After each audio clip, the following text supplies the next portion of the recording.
Hi po, tita. Kumusta na, Iha? Nung pagkakita ko sa'yo, ganito ka lang kaliit. Grabe naman kayo. Wala naman pong ganitong kaliit na tao. Oh, anong inakatupag mo na ngayon? Ayun, gala and work lang po. Saan ka na nag-work? Sa bahay po, tita. Sa bahay? Ano ba namang klaseng trabaho yan? Sa bahay?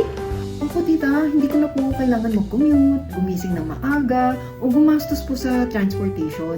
Bale, isa po akong virtual assistant or VA. VA? Ano yung VA?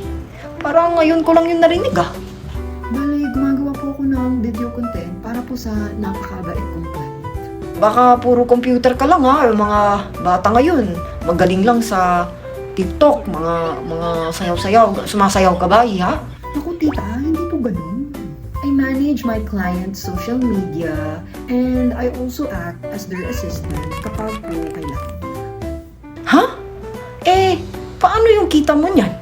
Binabayaran ako in dollars, tita. Ano ka ba? Silipin niyo po mamaya yung regalo ko sa inyo. For sure, magugustuhan niyo. Ah, ganun ba? O, sige, tuloy lang kayo dyan. Pero huwag ka masyadong kumain ng handa. Nataba ka na.